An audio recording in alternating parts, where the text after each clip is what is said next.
A celebrated chef is found frozen in his own kitchen, a secret recipe missing, and the sauce that killed him still simmering on the stove. Only one man, Nero Wolfe, the genius who never leaves his chair, can decipher the deadly flavors beneath the surface. Welcome, dear listener, to an evening of culinary intrigue and clever deduction. Where are you joining us from today? And what time is it for you, early morning or late at night? Wherever you are, pour yourself something warm, settle in, and prepare to feast on a mystery best served slow.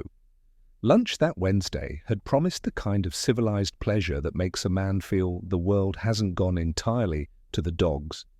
Fritz, with a flourish he reserves for good news and birthday soufflés, served up a plate of poached eggs à la béarnaise with asparagus from Wolfe's rooftop garden.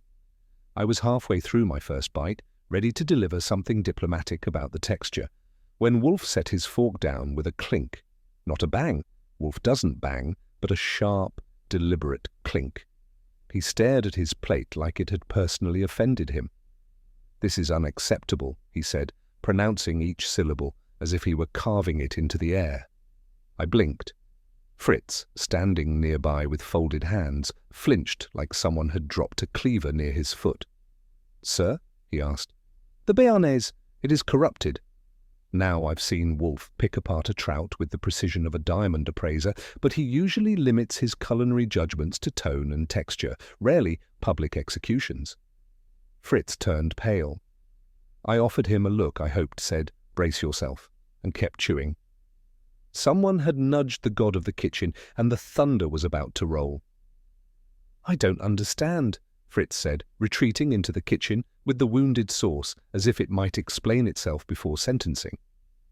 5 minutes later, he returned, not with another plate, but with an expression I've only ever seen once, when he overcooked a duck for the governor of Vermont and spent 3 days fasting in shame. "I think someone tampered with my spices," he said, voice unsteady. Wolfe's head lifted a fraction, the first sign that this wasn't just a culinary complaint. His eyes narrowed, not in rage but in interest. The distinction matters with Wolfe. "Be specific." "The tarragon, it's off. The aroma is dulled. There is a bitterness beneath it. Someone has touched my rack." "Your rack, Fritz," I said. "Maybe sacred to you, but it's not exactly Fort Knox." Fritz didn't even glance at me. That's how I knew he was genuinely shaken. For Fritz, the kitchen was not just a place, it was a sanctum, and someone had slipped past the candles and incense with muddy shoes. Before Wolfe could marshal a response, likely a scathing one about the fragility of human oversight, the doorbell rang. I answered, half expecting a delivery from the orchid supplier or a panicked sous chef with a bouquet of apologies.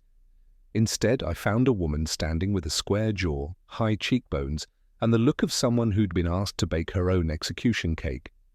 She was dressed in a simple navy coat, flour still faintly dusting her cuffs. "I need Mr. Wolfe," she said. "Please, it's urgent." That word buys you about 90 seconds in Wolfe's world. I gave her my version of a vetting once over and led her inside. She introduced herself as Celeste Duval, pastry chef at Le Petit Roi, one of those uptown places where a side of potatoes costs more than my shirt. She took the red chair, my red chair, and sat with the poise of someone who'd had to beg for dough-proofers in hostile kitchens. "I'm being framed," she said. "Someone is sabotaging my work and worse, my reputation. They planted an old recipe of mine in Victor Merlot's files, and now my employer suspects I'm stealing from his kitchen. I swear I haven't." Wolfe made a noise I'd heard before, a nasal exhalation that meant he wasn't yet engaged, but mildly aware a human being was in the room. Celeste pressed on. "I think someone wants me out of the kitchen permanently. I've been receiving notes, anonymous, threatening." Still nothing from Wolfe. That's when she said it. "And I think it may have something to do with Fritz Brenner." The silence after that was so clean you could have boiled sugar on it. Wolfe raised a brow, one of those slow, singular lifts that suggested the internal machinery was now in motion. Fritz, still standing by the archway like St. Peter minus the keys, looked ready to melt into the floor. "I have never met this woman," Fritz said stiffly. "But you've spoken of Victor Merlot?" I offered, just to stir the pot. "That little squabble about who created the venison glaze last year? Didn't you say he was a charlatan with a palate like boiled linen?" Fritz reddened. Wolfe, for his part, shifted his bulk in the chair and finally turned his full gaze to Miss Duval. "You suspect a conspiracy," he said. "You claim someone seeks to discredit you, and you imply that the sabotage of Mr. Brenner's kitchen is part of that web." Celeste nodded, her hands clenched. "Yes, it's more than kitchen politics. Someone's playing a dangerous game, and I think I'm next." Wolfe drummed his fingers on the chair arm. "The last time I saw him this intrigued, a woman had brought in a will forged with invisible ink. 'I dislike culinary warfare,' he said. That was Wolfe, for I'll consider it. And I knew then I'd be spending my afternoon in a restaurant, dodging flames, egos, and whatever other ingredients might be added to this particular pot of soup. The following morning, with Wolfe barricaded behind his orchids and Fritz still treating every spice jar like a potential suspect, I made my way to Le Petit Roi. The place had all the trappings of culinary royalty: gilt trim, imported tile, and enough polished glass to give a magpie palpitations. But even a kingdom can smell a little scorched if you pay attention. Celeste met me at the side entrance, out of uniform but very much on edge. She wore a simple jacket over what I assumed had been her prep gear, and she kept glancing over her shoulder like the dairy fridge had eyes. "This way," she said, leading me past prep counters and sous chefs who looked up just long enough to file me under trouble. She gave a tight nod toward the main kitchen. "Victor's in there. He'll talk, but don't expect generosity." "Generosity isn't my vice," I said. "Curiosity is cheaper." Even I could feel it. The tension in the air was thick as rue, and nobody was smiling. Staff whispered. A busboy darted past, clutching an empty stockpot like it was classified. "What's morale like around here?" I asked her. Celeste hesitated. "Flammable." Not the answer you want when people are playing games with spices and reputations. "Let's say I want to see the layout. Who has access to your station after hours?" She gave me a brittle smile. "Here, everyone, if you don't bolt the flour bins." I filed that next to a dozen other mental notes and prepared to meet the maestro himself. Victor Merlot stood like a man who thought his toque was a crown. He was lean, hollow-cheeked, and wore his resentment like a monogrammed apron. When I introduced myself and mentioned Wolfe's name, he didn't flinch, just peeled a basil leaf with studied indifference. "So," he said, "the famous Nero Wolfe sends his footman." "Not a footman," I replied. "Closer to a bloodhound in wingtips." He offered the faintest grin, then gestured toward a stool with his paring knife. I declined the seat. "Celeste is in trouble," I began. "She's always in trouble," he said. "She courts it like a soufflé courts collapse." I noted the bitterness. "You don't think highly of her?" "I think highly of technique. She's talented, but talent without structure, it curdles." "Someone planted her old recipe in your files. Coincidence?" Victor gave a dramatic shrug. "She has enemies. I have enemies. Half the people in this kitchen dream of knifing the other half, but not literally, of course." "That's comforting." He turned back to his cutting board. "She's too ambitious. Always has been. Someone probably decided to teach her humility." "Anyone in particular?" Another shrug. "You're asking the wrong man. I don't lose sleep over pastries." But he looked tired. Too tired for someone claiming indifference. Before I left, I asked him if he'd tasted the sauce yesterday. He paused a beat too long, then said, "It wasn't mine." It wasn't a lie, but it wasn't the truth either. Celeste hadn't volunteered the name, but with a little nudging and the help of Saul Panzer's preliminary background check, I ended up at a cluttered cafe uptown, facing a man named Royce Langford. He looked like what happens when literary ambition meets daily resentment, a jaded food critic with bags under his eyes and an espresso that had long since gone cold. "You're investigating Celeste?" he asked. "She always did attract drama." You dated, I said. He rolled his eyes. Once, briefly, she left me for a bakery. And now you write scathing one-star reviews of her desserts. I call them like I taste them. Her brioche is overrated. Royce claimed he hadn't set foot in Le Petit Roi in months, but his tone suggested something less charitable than detachment. When I asked him if he still had access to the kitchen via old contacts or mutual enemies, he didn't answer directly. Victor hates her, always has. He just hides it behind condescension. Me, I prefer honesty. I couldn't decide if he was defensive, bitter, or just craving relevance. But either way, he'd earned himself a place on the growing list of suspects. You have anything else for me? I asked. He looked past me and said, She's not as innocent as she pretends. That wasn't a no. Back at the restaurant, I took a self-guided stroll through the back of house and finally caught a break, though not the kind you frame. A junior sous chef, jittery from too much espresso and too little sleep, let it slip that one of the knife kits had gone missing. Not the cheap stuff either, carbon steel, Japanese edge, custom handles. The kind of thing a chef doesn't misplace unless it's been pried from their cold, unpaid hands. Merlot thinks someone stole it, the kid whispered. He hasn't said it out loud, but he's been counting blades like it's inventory day. Anyone actually report it? Number. He doesn't want it getting out, looks bad. I pressed for names. A dishwasher had quit 2 nights ago, right after a particularly brutal shouting match with Victor. No notice, no forwarding address, just gone. What was his name? I asked. Benny something. Used to shadow Fritz at that tasting last year, remember? I did remember. Benny had tried to impress Wolfe with a lavender reduction and had gotten a glare in return. So a missing knife, a vanishing dishwasher, and a kitchen full of egos sharper than their tools. It was shaping up into a banquet of motives, and we hadn't even gotten to the main course. The deeper I sank into the murky broth that was Le Petit Roi, the more I began to appreciate just how many ingredients go into a proper mess.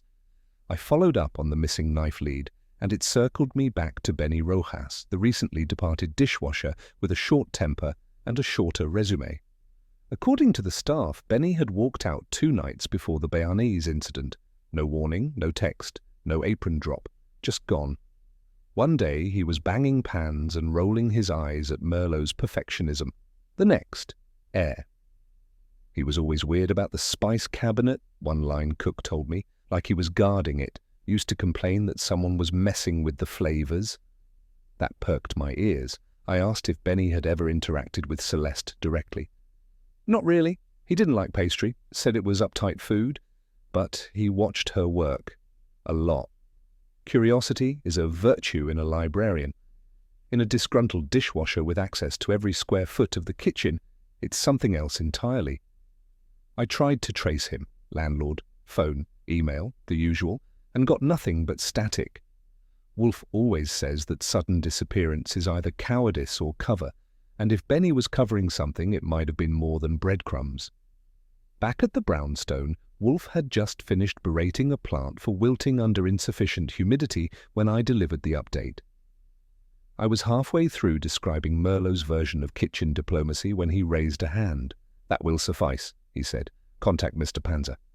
Ah, Saul Panzer, our resident ghost with a press pass, unremarkable in appearance but exceptional in everything else. If you want someone followed and want the subject to believe he's alone, you send Saul.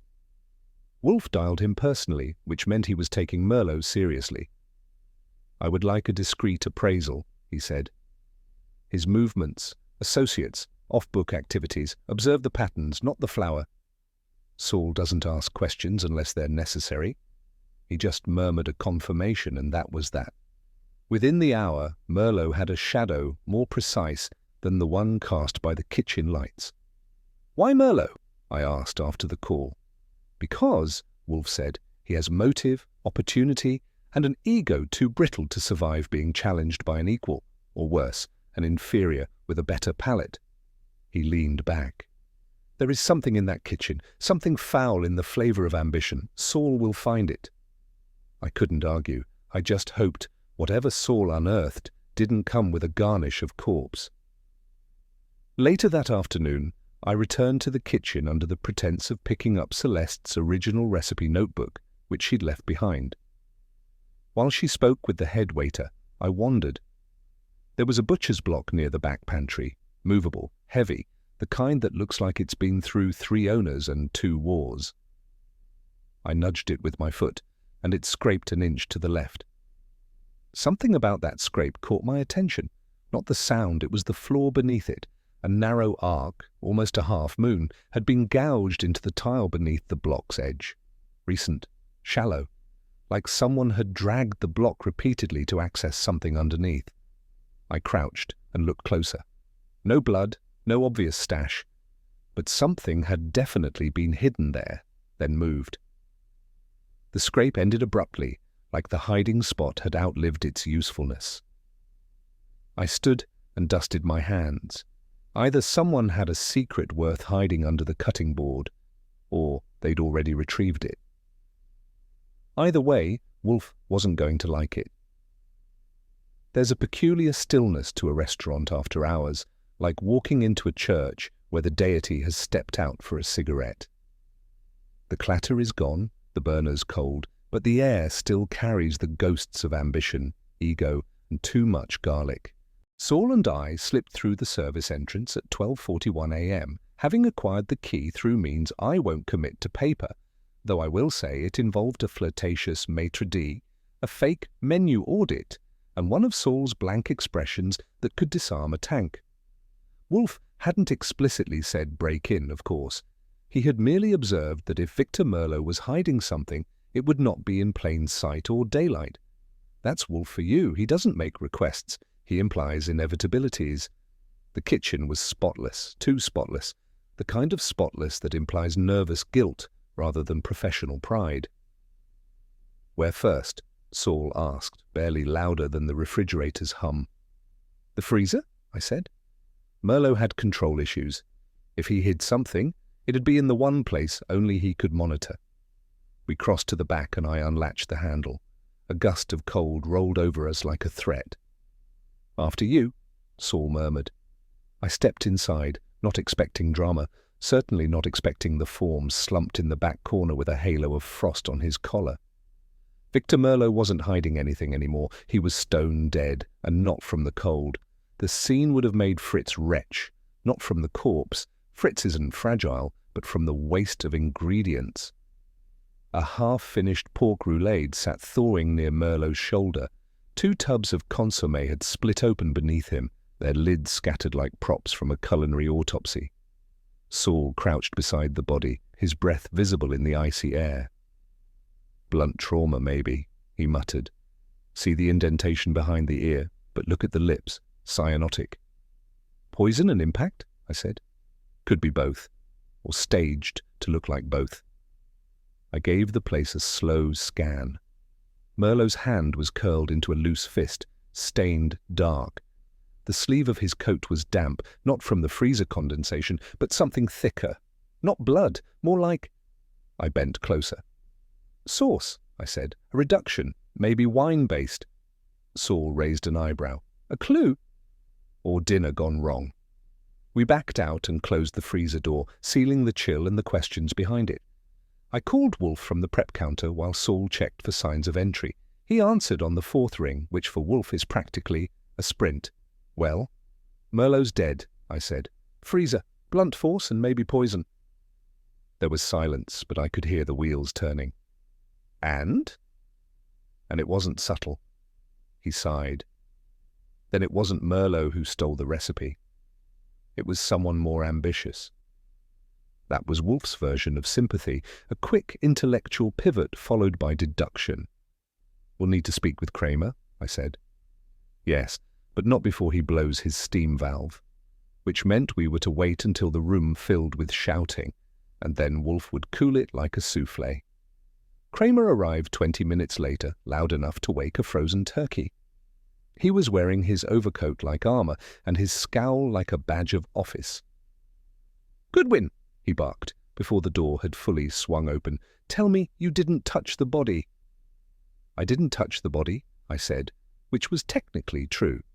He barreled past Saul, gave the kitchen a once-over, and leaned toward the freezer door like he could smell crime through 3 inches of steel.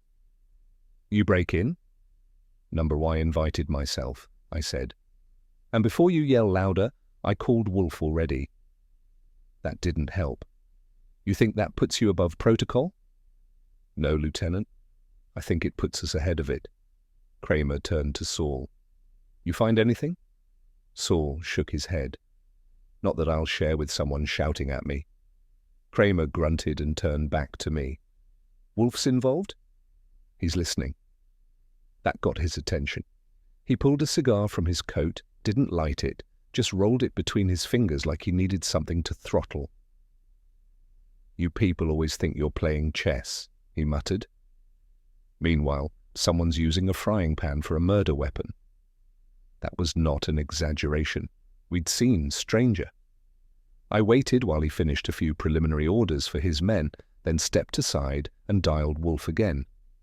"Kramer's here," I said. "And steaming." "Put him on," Wolfe replied. And like that, the temperature in the kitchen dropped another 10 degrees. Kramer didn't like taking orders on the phone, especially not from a man who conducted entire investigations without leaving his chair, but Wolfe didn't offer commands, he offered logic with weight. "Inspector," Wolfe said, his voice clipped but composed, "you have a body in a freezer, and I have an interest in the culinary inconsistencies surrounding it," Kramer growled. "You think this is still about the sauce?" "No," Wolfe said. "Now it's about sabotage, poison, ego, and whoever thought they could conceal all 3 beneath a souffle." That silenced Kramer long enough for Wolfe to continue. "You'll find residue of a red wine reduction on Merlot's sleeve. I suggest testing it for alkaloid content. Also, confirm the scratch beneath the butcher's block in the pantry. Something was hidden there and has since been removed." Kramer's eyes narrowed. "How the hell do you know that?" "I listen, Inspector," Wolfe replied. "And unlike most, I know when to apply the whisk and when to apply the flame." He hung up, which was Wolfe's preferred exit, abrupt, final, and impervious to rebuttal. Kramer handed me back the phone like it was radioactive. "You're all insane," he said. "That's not inaccurate," I replied. "But we're rarely wrong." It was Fritz who made the discovery, and to his credit, he didn't scream, though later he admitted to an involuntary shudder that travelled from his collar to his ankles like a poorly chilled custard. He'd been rearranging his secondary spice shelf, the one he rarely touched, but refused to abandon on principle. I was in the front room filing receipts when I heard his low, alarmed call. "Mr. Goodwin?" There was something in his tone, part insulted, part horrified, that made me move faster than usual.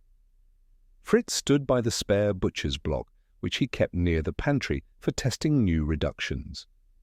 He'd been polishing the underside, yes, the underside, when he'd felt something catch against the cloth.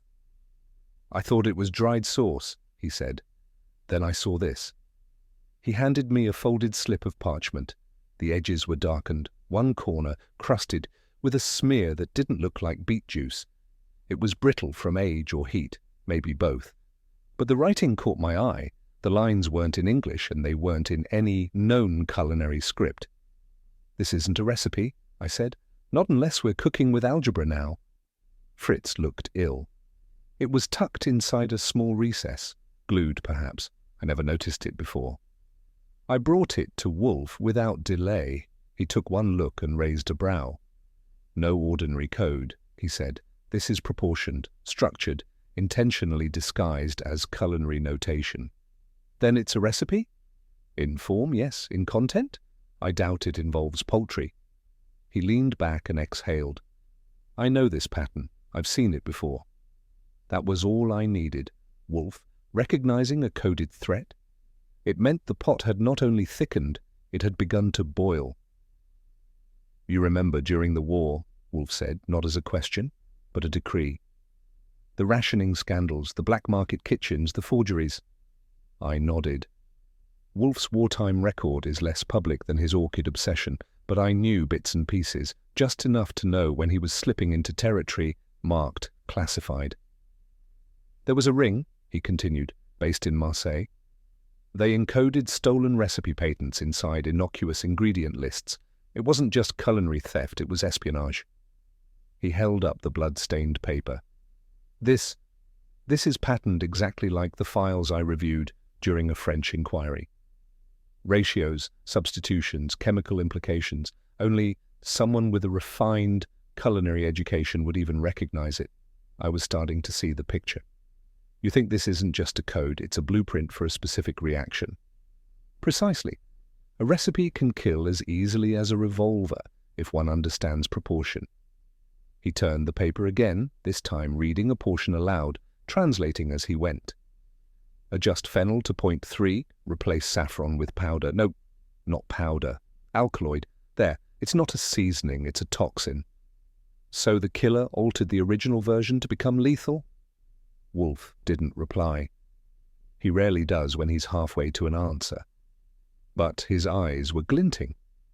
That evening, as the sun melted into the Hudson and the orchids sulked under their lamps, Wolfe dictated the full theory to me, though it was clear he needed no audience to think aloud. I just happened to be convenient. Victor Merlot, he said, had possession of the recipe, likely stolen and decoded. But he didn't recognize its danger. He was arrogant, yes, but not suicidal. Then someone altered it. Correct. Someone with access, someone with motive, someone who knew Merlot would test it himself, because he would never trust Celeste or anyone else to perfect it first. That tracked. Merlot wouldn't have let a pastry chef one-up him in his own kitchen, especially not a rival with better press. The key, Wolfe continued, is the substitution. The coded recipe is innocuous until a certain proportion is reversed. Alkaloid replaces spice, and what would tingle the tongue now deadens the lungs. I asked the next logical question. How would the killer ensure Merlot was the one to prepare it? Because, Wolfe said, it was bait. Merlot wasn't the intended recipient. He was the proof of concept. That's cold. It is intelligent, ruthless, but intelligent. The killer wanted to test the formula on someone visible, but not too important to mourn publicly. Merlot's ego made him perfect. I scribbled the notes into my pad, but even I knew we were near the hinge of the case. Wolfe wasn't just hunting a killer, he was hunting a mind that cooked in layers, ambition, chemistry, vengeance. And that kind of recipe doesn't get written overnight. When Wolfe decides to bait a hook, he doesn't toss it into the river and hope something bites. He invites the entire pond to dinner. We issued the invitations that morning, formally phrased and dressed in Wolfe's finest passive-aggressive tact. Each was addressed to a member of our growing rogues gallery, Celeste Duval still simmering from suspicion, Royce Langford hiding bitterness behind condescension, Wesley Howe, the silent investor who looked allergic to kitchens, and of course, the nervous sous chef we'd yet to properly corner. The premise was simple. Wolfe wished to clarify Celeste's standing and prevent unjust reputational harm. In truth, Wolfe had already begun sharpening the guillotine. "Should I put out the good whiskey?" I asked him after mailing the last of the envelopes. "No," he said without looking up. "Serve water. Clarity is required." By 4:15 p.m., our guests began to arrive, confused but cooperative. There's something about Wolfe's reputation that stirs obedience even in the guilty. I greeted them, led them one by one into the front room, and took their coats like we weren't building a psychological bear trap. Wolfe remained in the office, unseen but not uninvolved, until every pawn had been set in place. When he finally emerged, orchid time concluded, sleeves slightly rolled, it was like a general descending onto the battlefield. "Thank you for coming," he said, with no warmth whatsoever. There was a pause long enough for someone to confess out of discomfort alone. But no one spoke, yet. With Wolfe seated and the suspects arranged like test ingredients around the room, I did what I do best, watched and listened, and took mental notes sharp enough to file steel. Celeste sat nearest the door, composed but wired, her jaw too still. She had the look of someone who'd been wronged, but wasn't sure if justice was real or just a nice word with a fake mustache. Royce Langford, seated across from her, flipped through a culinary magazine like he'd wandered into the wrong genre of novel. His fingers trembled slightly when he turned the page, but he covered it with smug detachment. Wesley Howe. Now there was a man rehearsed, poised, soft-spoken, and sweating only in places invisible to the eye. His shoes were polished, but his eyes flicked too often to the hallway, like he feared what might follow him in. And then there was the sous chef, Michael something, who tried to blend into the upholstery. When Wolfe asked his name aloud, he stammered and looked to Celeste as if she had legal custody of his spine. Wolfe remained quiet longer than expected, letting the unease steep. He allowed silence to do what words could not, namely, divide and expose. People fidgeted. Royce coughed. Hoof adjusted his cufflink 5 times in 60 seconds. Then Wolfe said, "Mr. Goodwin, please describe the scrape on the pantry tile." I did, succinctly. "Odd place for where," Wolfe murmured. "Unless something was repeatedly retrieved from beneath the butcher's block." The room shifted. People blinked, but no one asked what had been hidden, because someone already knew. Wolfe allowed that moment to breathe, just long enough for the air to taste stale, before nodding once in my direction. I opened the file folder and withdrew the page Saul had handed me less than an hour earlier. It was a typed invoice, clean, professional, and damning. 3 days before Victor Merlot was found dead, I said, a rare spice was ordered from a specialty supplier in Midtown. It was the same variant found in the sauce he last prepared. I let that sink in. "The name on the invoice is clearly fabricated," I continued. "Jerome Tolliver, a man who doesn't exist. The delivery address, however." I flipped the page and read the line, slowly, "was the rear service entrance of Le Petit Roi. But, and here's the twist, it wasn't signed for by Merlot. According to the courier's log, it was received by someone who matched the description of a tall, clean-shaven man wearing a green silk tie and tortoise-shell glasses." My eyes met Wesley Howe's. His face didn't twitch, which was its own form of confession. He merely leaned back in his chair, the faintest arch to his brow. "I wear contact lenses," he said smoothly. "You also have a green tie?" I replied. "It's in your coat pocket. I checked." He turned to Wolfe. "This is absurd." "Perhaps," Wolfe said mildly. "But the invoice is not, nor is the courier's signature. It may amuse you to know that Mr. Panzer has already confirmed that signature matches your penmanship from a shareholder report you signed last quarter." That cracked the room. Celeste's lips parted in disbelief. Royce shifted like his chair had grown splinters. The sous chef looked ready to pass out, and Wolfe, satisfied, finally leaned forward. The kitchen, figuratively, was about to ignite. Wolfe, having neatly skewered Howe without raising his voice, turned his head slightly toward Fritz, who had been hovering at the office door, radiating anxiety like steam from a poorly vented stockpot. "Fritz," Wolfe said, "would you be so kind as to demonstrate how you clean the underside of your spare cutting board?" Fritz blinked. He's not easily rattled, but being asked to perform in front of a live audience, including suspects and law enforcement, had the effect of souring his confidence. "Yes, sir," he said with quiet resolve. He entered, nodded politely to the gathered company, and moved toward the small prep table Wolfe had instructed me to bring in earlier that day. It bore Fritz's spare butcher's block, freshly wiped but not scrubbed beneath. "I usually lift it to this position," Fritz explained, tilting the block just so, "and use a damp cloth with vinegar, once every week, unless a spill calls for more immediate—" "Fritz," Wolfe interjected gently, "please examine the underside." Fritz did, and he stopped. There was a silence that hummed with unspoken questions. Then Fritz reached beneath the block and drew back, holding something between his thumb and forefinger. A small metal catch had been embedded into the wood, concealed so neatly that only someone intimately familiar with the tool or driven by desperation would have discovered it. He opened the panel. Inside was a hollow no larger than a deck of cards, and within that hollow was a folded piece of thick paper, yellowing, curled at the corners, and sealed with what looked disturbingly like a fingerprint. "I didn't know this was here," Fritz said softly, as though he were confessing to having failed a sacred trust. Wolfe gave a curt nod. "Of course not." He gestured to me. I stepped forward, took the folded slip, and opened it. It wasn't a recipe. Not in the traditional sense. The paper felt brittle in my hands, the way old truths do when they've waited too long to be read. The handwriting was tight, angular, and unmistakably deliberate. No flair, no excess, just urgency in ink.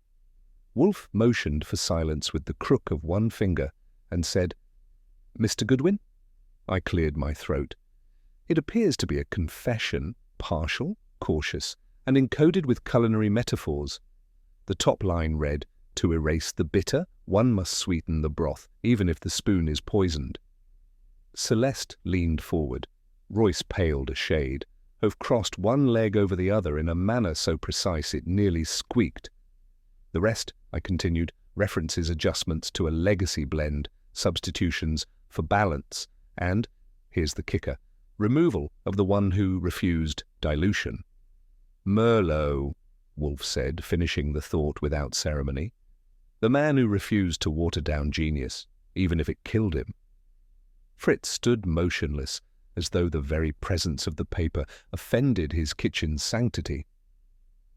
"What's the significance of hiding it beneath the board?" I asked. "Symbolic," Wolfe replied. "To a chef, a cutting board is a stage, a place of construction and destruction. This was hidden where no one would suspect betrayal, beneath the performance." Kramer, who had remained silent at the edge of the room, finally spoke. "Can we verify the handwriting?" Wolfe didn't turn. "You'll find the same hand used on Wesley Haupt's investor notes, just with a different pen." Hofe gave a half laugh. "This is speculative nonsense." "No," Wolfe said. "This is cuisine and crime served on the same plate, and you are no longer the chef." The moment Wolfe reoriented in his chair, just slightly, just enough to square himself to the room, I knew the mood had shifted. Up until now, we'd danced around discomfort. Now we were entering the part of the evening where people either sweat or snap. "I would like," Wolfe said, "to clarify the culinary competence of our guests. Mr. Goodwin, perhaps we might begin with a simple question for each." Which meant I was to conduct the interrogation while Wolfe pulled the strings. Fine. I enjoy being the knife while he chooses where to cut. I started with Royce Langford. "Tell me," I said, "if you were preparing a bayonnaise and your tarragon was missing, what would you reach for?" He blinked. "Chervil." "Wrong," Wolfe said flatly. "Only an amateur would suggest a sweet herb for a bitter profile." Royce sputtered, but Wolfe waved him off like a gnat. Next was Celeste. "If you had to balance a sauce turned too sharp from vinegar, what would you do?" Her brow furrowed. "Add demi-glace, or if I had to cheat, maybe a spoonful of sugar." Wolfe nodded. "Acceptable. Not elegant, but acceptable." Wesley Hauff cleared his throat. "This is irrelevant," he said. "I'm not a chef." "No," Wolfe said, "you are a financier.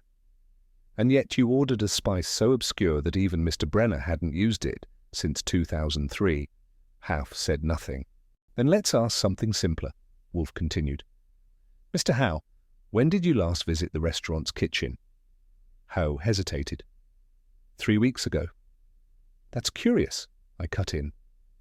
"Because the delivery log has you signing for a case of lamb offcuts last Thursday." "That wasn't—" he stopped. "That wasn't me." "The courier took a photo," I added. "I assume you'll tell us the man in the green tie isn't you either." No reply. Wolfe leaned back. "And now, Miss Duval, who for the record still has not been cleared, might you remind us who had unrestricted access to your prep station?" "Victor," she said softly. "And Wesley? When he visited, he liked to inspect, said it gave him investor confidence." Wolfe's eyelids drooped. "Confidence, a word frequently misused. especially by men who fear competence in others. And just like that, another layer peeled back, without a scream, but not without pressure. Wolfe's pacing, mental, never physical, intensified. He began asking questions the way a pianist fingers keys before a crescendo. "Mr. Langford," he said, "you were once romantically involved with Miss Duval." Royce gave a thin smile. "If you insist on calling it that." "I do, and when the relationship ended, you retained access to her recipe book. Did you return it?" "No," Royce said, "but I never used it." "Odd," Wolfe said, "since you were seen outside Le Petit Roi 3 days before the sabotage began." "I was reviewing it," Royce said. "I didn't go in." "You went in through the rear." "The pastry assistant, a girl named Maureen, says you asked to borrow a copy of Celeste's pear tart formula and that she refused. And yet the formula was found in Merlot's drawer." Royce shifted in his seat. "Then someone planted it." "Likely," Wolfe said, "and perhaps someone convinced you you'd be protected if blame shifted to another." Royce scowled. "That's ridiculous." "It's not," Wolfe said mildly. "It's behavior." He turned, then, slowly, to the sous chef, Michael, who had thus far spoken less than any man with a pulse. Wolfe tilted his head, observing him with the same look he gives errant orchids. "Michael, when did you last restock the saffron?" The poor man froze. "Saffron?" "Yes," Wolfe said. "You used it in the reduction served on the day of Victor Merlot's death. You prepared it?" "No, I didn't. Mr. Brenner." Fritz, seated silently in the corner, interjected with quiet authority. "I haven't touched that spice in over a month." Michael's throat moved. I thought it was turmeric. The jars. They look alike." Wolfe's gaze sharpened. Turmeric would not have created the reaction Merlot experienced, but saffron laced with something else, say an alkaloid, certainly could. Michael tried again. "I don't know. I didn't. Someone must have switched them." "You opened the spice jar," Wolfe said, calm as still water. "You delivered it to the prep table, and now you are contradicting yourself." Michael looked around the room for rescue. "I was following orders." "Whose?" The silence answered. Celeste stood up, eyes wide. "You're saying he—" "No," Wolfe said. "I am saying he cracked, and cracks, when tapped correctly, lead us to the source." Hof didn't move, but his hands, folded on his lap, had begun to tremble ever so slightly. It was 4 o'clock sharp when Wolfe rang the bell for the final movement. By then, the suspects had returned, as requested, but not reassured. They came not like diners expecting a second course, but like defendants unsure if the jury had returned. Wesley Howe arrived first, still well-pressed, still smug, but now with an extra coat of calculation in his eyes. He nodded at me, then at Wolfe, as if this were a negotiation instead of a reckoning. Celeste followed, more composed than before, but with a kind of battle-worn grace that hinted she no longer expected fairness, only finish. Royce Langford slouched in behind her, radiating disdain as if he'd just emerged from a scathing review of the universe. His shirt was wrinkled. His sarcasm wasn't. The last was Michael the sous chef, whose palms were moist enough to threaten his fingerprints. He barely met my eye as he took the red chair near the bookshelf. I made a note of it.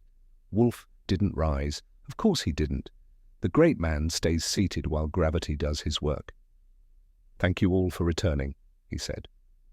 "What remains now is to restore a sense of order, and to identify the party who used a kitchen, an institution of creation and nourishment, as a weapon."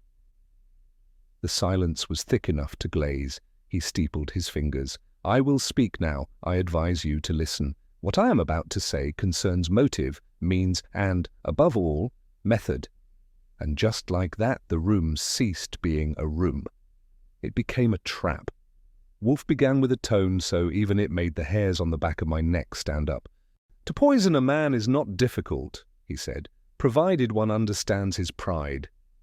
Mr. Merlot was proud. He would not permit others to perfect his sauce. He would do it himself."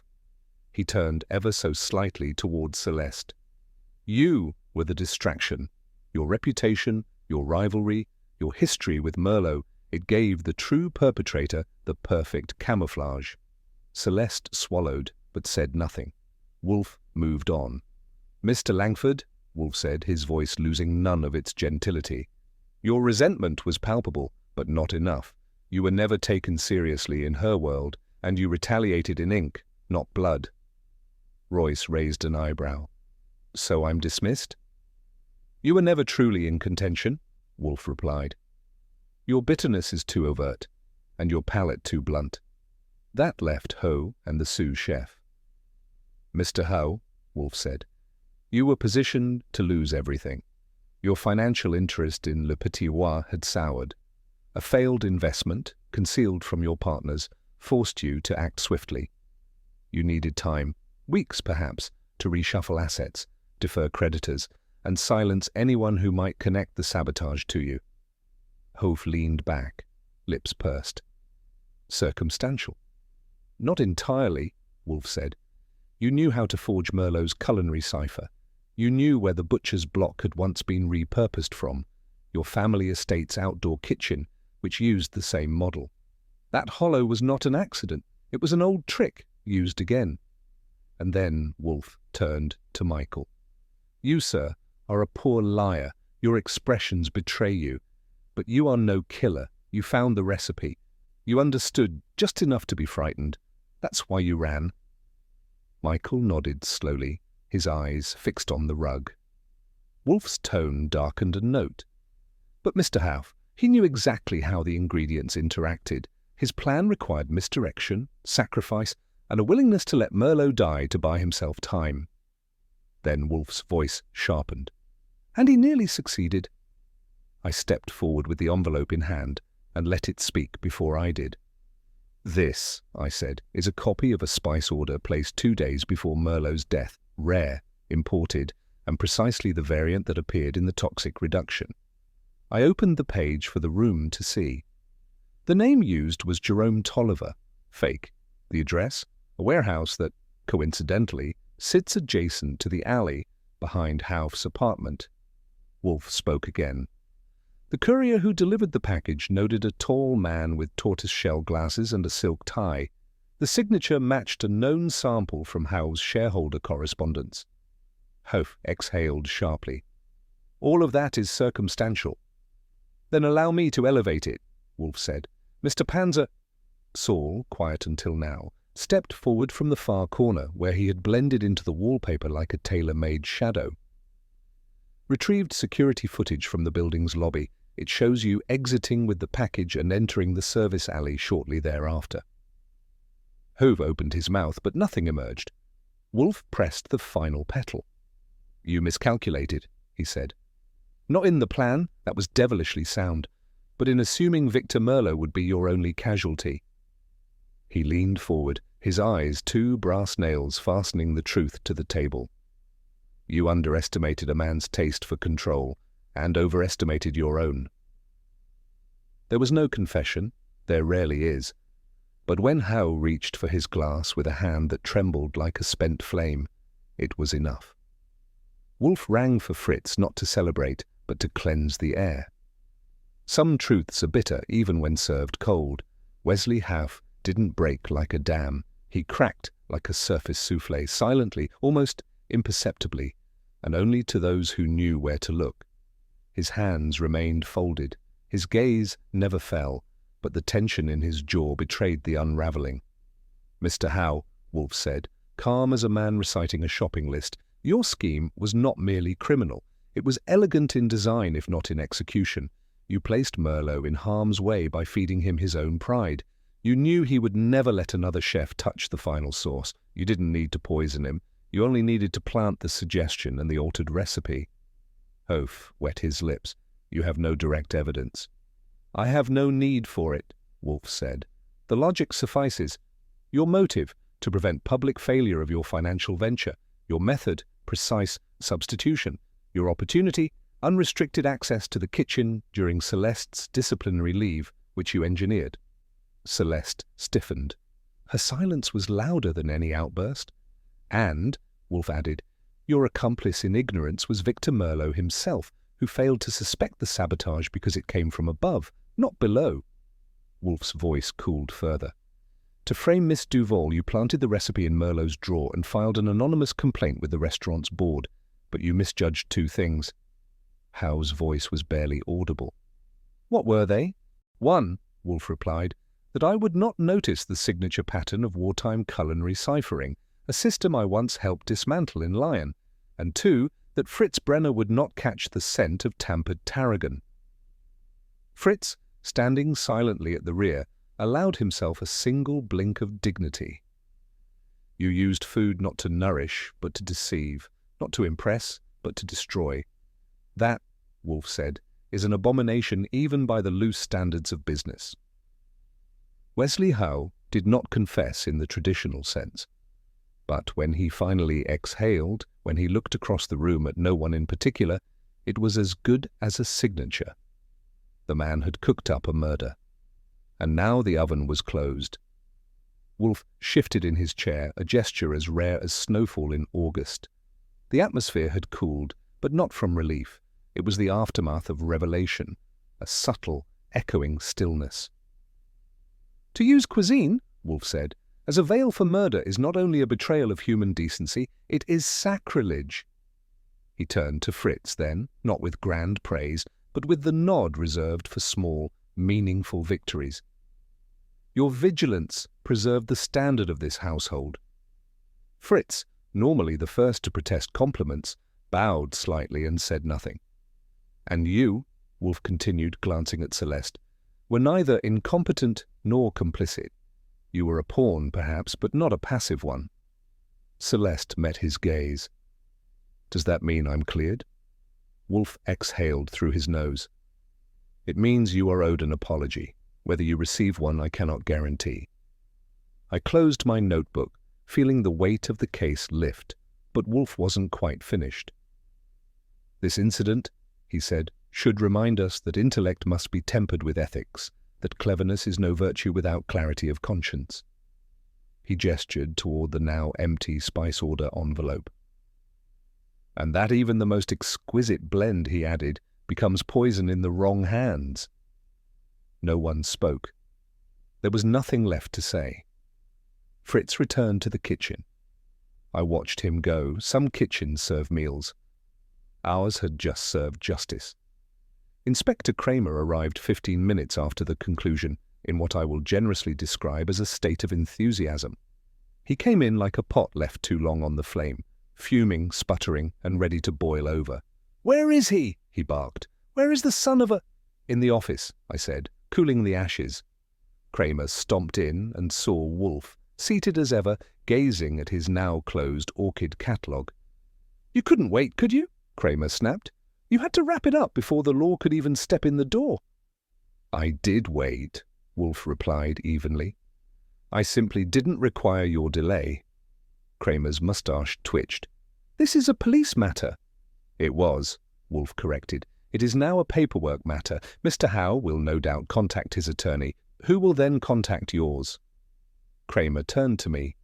"Did he even stand up?" "Nope," I said. "Didn't need to." Kramer stared at Wolfe a moment longer, then muttered something unprintable under his breath and spun on his heel. "Someday," he said on the way out. "You'll let us get there first." "Someday," Wolfe murmured. "You'll arrive on time."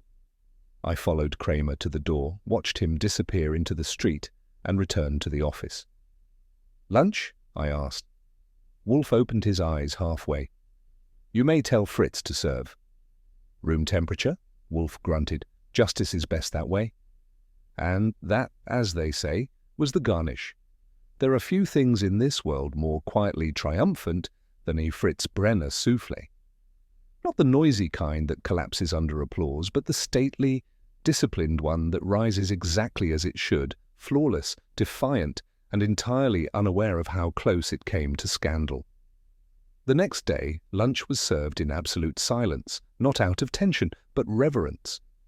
Wolfe and I were seated in the dining room. Fritz placed the dish before us and bowed with monastic restraint. He didn't speak. He didn't need to. The dish spoke for him.